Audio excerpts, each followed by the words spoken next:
Merck & Co. stock ticker MRK is now trading right at its 52-week low, and like its peer Pfizer, is down quite a bit in the last year. Look at this, down 34% in the last year. And while I think Pfizer is the one getting a lot of attention right now with that juicy high starting dividend yield sitting close to 7%, I actually think the much better opportunity in the healthcare sector is going to be Merck & Co. And in this video, I'm going to explain why. So let's go ahead and jump into it. Now, the first thing I want to go ahead and do is just look at them from a dividend perspective. I'll plug in the ticker and all this data will load in. And like always, if you'd like to download any of my spreadsheets and also get access to the ticker data add-on in Google Sheets that allows you to automatically import stock financials straight into your spreadsheet, then you can head over to tickerdata.com at the link in the description. Now, we can see the starting dividend yield for this company is starting to climb, sitting close to 3.8%, and especially in the last few years, they've started increasing that dividend at a higher rate. The 5-year dividend CAGR is coming in close to about 8%, and in fact, if we scroll down and really look at that dividend history, you can see it looks like starting around 2018 is when they really started to hike that dividend at a higher rate.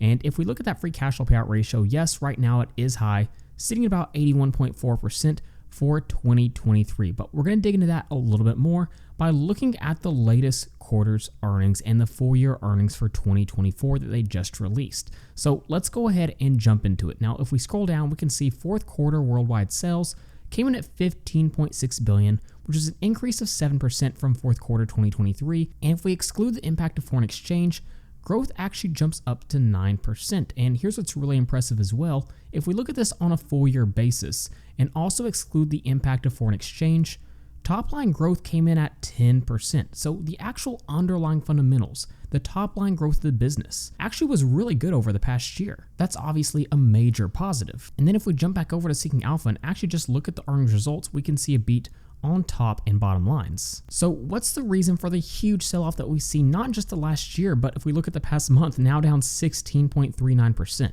Well, it boils down to really two things. Bad news number one is that guidance was poor. It was not good. If we jump over to the investors presentation, we can see revenue guidance came in at about $64.1 billion to $65.6 billion for 2025. So for example, if we go ahead and jump over to my profitability and income statement sheet, I've already plugged in the stock ticker so the data is loaded in. For reference, keep in mind, full year worldwide sales in 2024 came in at $64.2 billion. So when we look at the spreadsheet, keep in mind 2024 came in about right here. So we do need to point out why this is, but it's also worth pointing out, we can see the gross profit ratio has really started to climb over the past decade. The 10-year average comes in at about 67.1%, while last year's came in at 73%.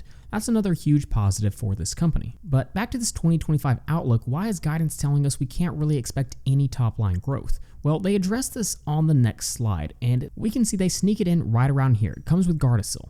They're withdrawing their $11 billion target given uncertain timing of economic recovery in China. So it boils down to this one pharmaceutical drug. Keep in mind, Merck & Co. has three main revenue segments. Start off, we have pharmaceuticals, we have vaccines, and then we have animal health. And when it comes to Gardasil, that's a drug that's about 15% of the total contribution to revenue. So it's a large segment of their revenue.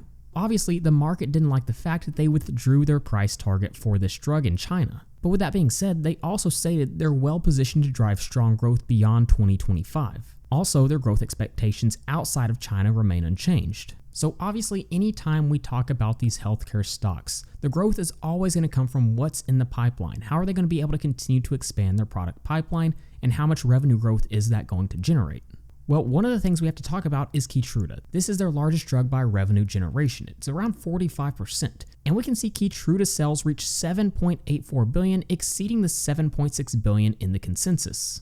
And then we can see a quote from the CEO. We delivered strong growth in 2024, reflecting demand for our innovative portfolio, including Keytruda. He also noted the strong performance of our animal health business. So other areas of their product pipeline are doing well. So what exactly do analysts expect when it comes to future earnings growth? Well, we can actually check this out by looking at the earnings estimates. And here's what we can see. Earnings are still projected to grow at a pretty healthy rate over the next 3 years. As we can see, they're projecting by 2027, EPS gets up to about $10.83 per share. But then look at what happens after that. They're projected negative earnings growth. Why is this? Well, obviously, like I mentioned earlier, Keytruda makes up about 45% of the revenue for Merck. So there's a little bit of reliance on that drug. With that being said, there's upcoming biosimilar competition post 2028 for Keytruda. So that revenue segment might start to decline. So obviously it's really important, it's critical over the next 3 to 4 years that they expand their pipeline even more. So is this company set to do that? To answer that, we need to look at the pipeline and understand the company's capital allocation and their debt position. To give you the short answer, management believes there is significant capacity to grow the pipeline. For example, the animal health revenue segment is expected to double by mid-2030s. But what gives me confidence in their ability to do this is by looking at their capital allocation priorities. Now, let me take a step back and talk about Pfizer again for a minute. Pfizer's in a difficult position because they're using almost all of their free cash flow to currently pay out dividends. On top of that, if we jump over to my balance sheet breakdown and look at Pfizer, they're in a somewhat difficult position. Look at that current ratio, sitting at about 1. Typically, you want to see a current ratio of at least above 1 because that's total current assets divided by total current liabilities. So if a current ratio is above 1, it means they can easily meet those short-term obligations. But you can see this has been trending downward for the company over the last few years. But compare this to Merck, plug in MRK. This data will load in and we can see their current ratio is sitting at about 1.36 and has actually climbed higher over the past few years. So debt is not nearly as much of a problem for this company, and here's why that's so important. If we go back over and look at the capital allocation, obviously we can see, like most pharmaceutical companies, is going to be investing in research and development to grow that future product pipeline. The future growth of the business depends on it. Then we can see we have capital expenditures, and then we have the dividends paid. And again, to compare this to Pfizer, the amount they're paying out in dividends is almost exactly similar to the amount they're reinvesting back into the business for research and development. Keep in mind, free cash flow is eating up almost all their dividends. But that's not currently the case for Merck & Co. This is a significant advantage for them. They have less debt, dividends aren't eating up all their free cash flow, leaving a lot more room for research and development. And if we look at the 33rd slide, they actually sum it up very well. They have a well-positioned balance sheet with capacity to fund additional value-enhancing business development opportunities. They summarize what I just said perfectly. The company still has a commitment to growing their dividend, as we can see through their history here, but dividends aren't prohibiting them from growing, and their balance sheet isn't prohibiting them from growing either. And in fact, if we look at the management view, we can see they noted that they believe there's a $50 billion revenue potential from Merck's current product pipeline, with 20 potential new growth drivers, with a couple that they believe have blockbuster potential. To summarize, I think the product pipeline is much more promising because of their ability to reinvest capital into research and development. So I do think Merck & Co., despite some headwinds in 2025, has some advantages over some of their peers. But let's look at them from a valuation perspective. Now, to start off, if we jump over to my free cash flow analysis sheet, come up here and plug in MRK. Here's what I really want to point out. Look at the company's free cash flow yield right now.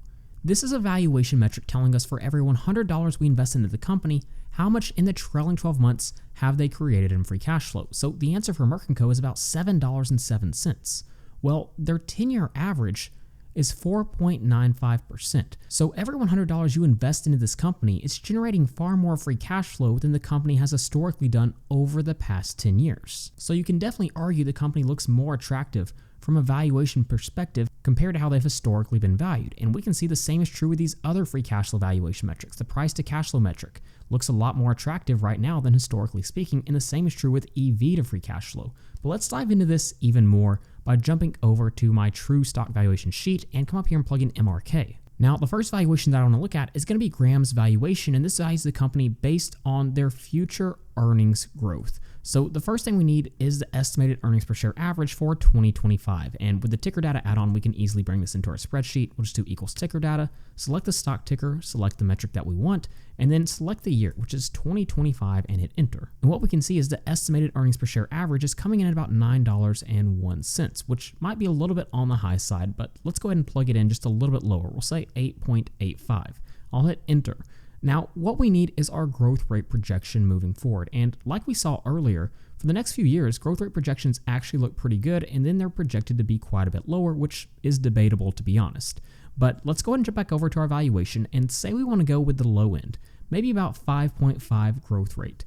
What we can see is we come to an intrinsic value of about $91.84, but we also have to take into account that the current yield on AAA corporate bonds is very high right now, which will drive down this valuation even more. For example, for most of the past decade, this number was closer to about 3.5, which would push the intrinsic value all the way up to $139 per share. So current market conditions definitely pushing down this valuation, but even then, our intrinsic value is still higher than the current share price for this company.